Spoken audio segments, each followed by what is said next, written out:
out, Mr. Flufflestone. Oh, jeez.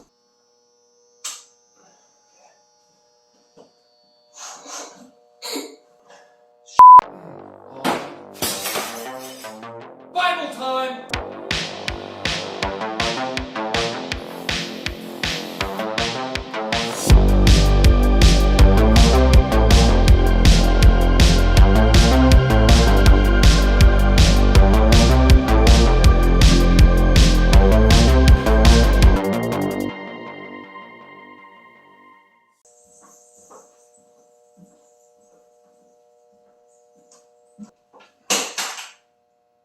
Welcome to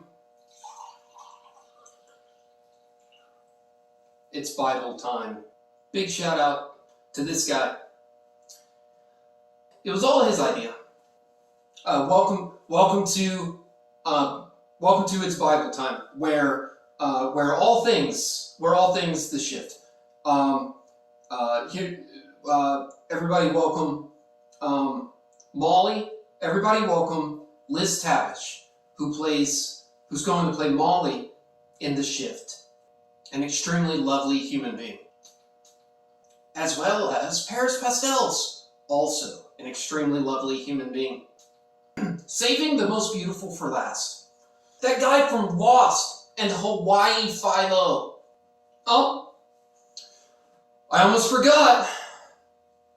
Jordan Walker Ross. More like Jordan Limper Ross, am I right? Stars in a hit podcast called What's His Limp? Check it out. And how could we forget the incredibly talented and lovely Rose Reed? We couldn't. Trinity Fellowship.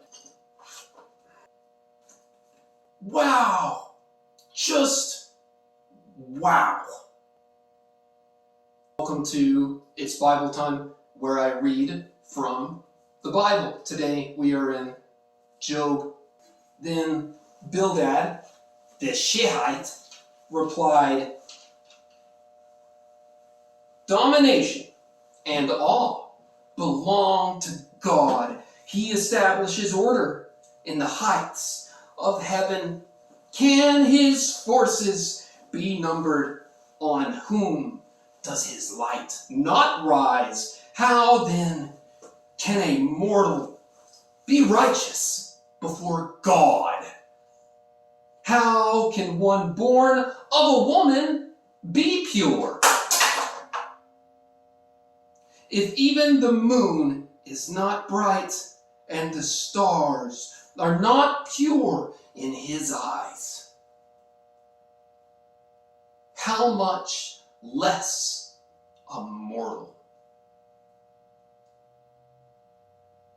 Who is but a maggot? A human being is only a worm." Then Job replied, "How you have helped the powerless, how you have saved the arm of the feeble. What advice have you offered to one without wisdom? And how great insight you have displayed. Who has helped you utter these words? Whose spirit spoke from your mouth? The dead are in deep anguish. The dead are in deep anguish. Those beneath the waters and all those that live in them. The realm of the dead is naked before God. Destruction lies uncovered. He spreads out the northern skies over empty space. He suspends the earth over nothing. He wraps up the waters in his clouds, yet the clouds do not burst under their weight. He covers the face of the full moon, spreading his clouds over it. He marks the horizon on the face of the waters, for a boundary between light and darkness. The pillars of his heavenly quake, angst at his rebuke. By his power he churned up the sea. By his wisdom he cut Rahab into pieces. By his breath the skies become fair. His hand pierced the gliding serpent, and these are but the outer fringe of his works. How faint the whisper we hear of him. Who then can understand the thunder of his power? Job's final words to his friends. As surely as God lives, who has denied me justice, the Almighty, who has made my life bitter. As long as I live, as long as I have life within me, the breath of God is in my nostrils. My lips will not say anything wicked, and my tongue will not utter lies. I will never admit to you that you are right till I die. I will not deny my integrity, will maintain my innocence and never let go of it. My conscience will not reproach me as long as I live. May my enemy be like the wicked. May my adversary like the unjust. For what hope have the godless when they are cut off, when God takes away their life? Does God listen to their cry when the distress comes upon them? Will they find delight in the Almighty? Will they call on God at all times? I will teach you about the power of God. The ways of the Almighty I will not conceal. You have all seen this yourselves. Why then this meaningless talk? Here's the fate God allots to the wicked. The heritage of a ruthless man receives from the Almighty. However, many his children, their fate is the sword. His offspring will never have enough to eat. The plague will bury those who survive him, and their widows will not weep for them. Though he heaps up silver like dust, and clothes like piles of clay, what he lays up the righteousness will wear, and the innocent will divide his silver. The house he builds is like a moth's cocoon, like a hut made by a watchman. He lies down wealthy, but will do so no more. When he opens his eyes, all is gone. Terrors overtake him like a flood. A tempest snatches him away in the night. The east wind carries him off, and he's gone. It sweeps him out of his place. It hurls itself against him without mercy as he flees headlong from its power. It claps its hands in duration and hisses him out of his place. Interlude.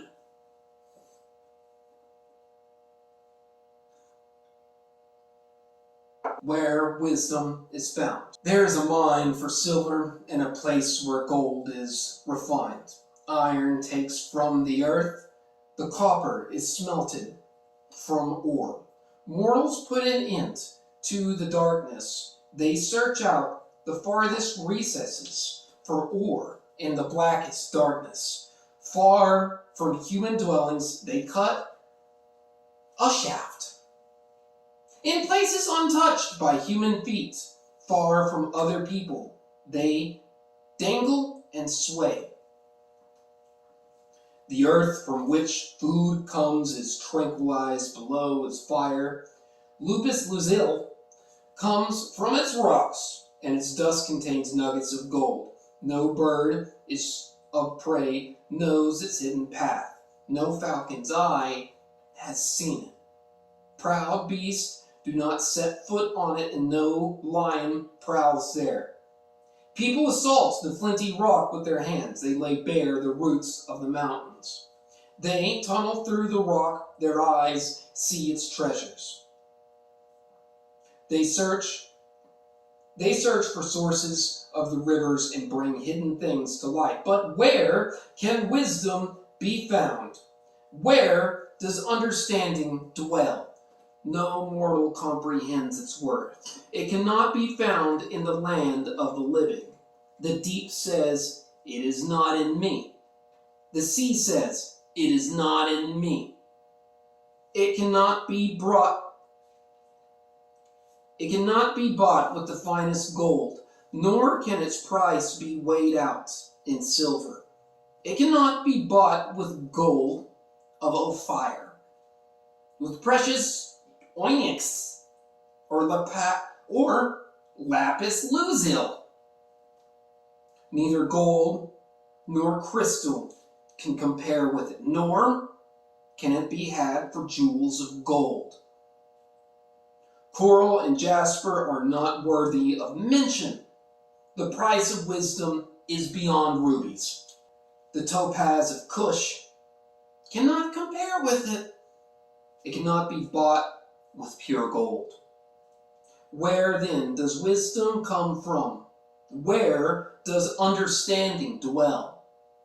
It is hidden from the eyes of every living thing, concealed even from the birds in the sky. Destruction and death say, only a rumor of it has reached our ears. God understands the way to it. God understands the way to it, and He alone knows where it dwells. For He views the ends of the earth and sees everything under the heavens. When He established the force of the wind and measured out the waters, when He made the decree for the rain and a path for the thunderstorm, then He looked at wisdom and appraised it. He confirmed it and tested it. And He said to the human race, the fear of the Lord, that is wisdom. And to shun evil is understanding. Job's final defense. Job continued his discourse. How I long for the months gone by, for the days when God watched over me, when His lamp shone on my head, and by His light I walked through the darkness. Oh, for the days when I was in my prime, when God's intimate friendship blessed my house, when the Almighty was still with me, and my children were around me, when my path was drenched with cream, and the rock poured out for me streams of olive oil. When I went to the gate of the city and took my seat in the public square, the young men saw me and stepped aside, and the old men rose to their feet. The chief men refrained from speaking and covered their mouths with their hands. The voices of the nobles were hushed, and their tongues stuck to the roof of their mouths. Whoever heard me spoke well of me, and those who saw me commended me, because I rescued the poor who cried out for help, and the fatherless who had none to assist them. The one who was dying blessed me. I made the widow's heart sing. I put on righteousness as my clothing. Justice was my robe and my turban. I was the eyes to the blind and the feet to the lame. I was the father to the needy. I took up the case of the stranger. I broke the fangs of the wicked, snatched the victims from their teeth. I thought I would die in my own house. My days as numerous as the grains of sand. My roots will reach to the water, and the dew will lie all night on my branches. My glory will not fade, and the bow will be ever new in my hand. People listen to me expectantly, waiting in silence for my counsel. After I had spoken, they spoke no more. My words fell gently on their ears. They waited for me as for showers, and drank in my words as the spring rain. When I smiled at them, they scarcely believed it. The light of my face was precious to them. I chose the way for them and sat as their chief. I dwelt as a king among his troops. I was like one who comforts mourners. That has been it for Job 25 through 30.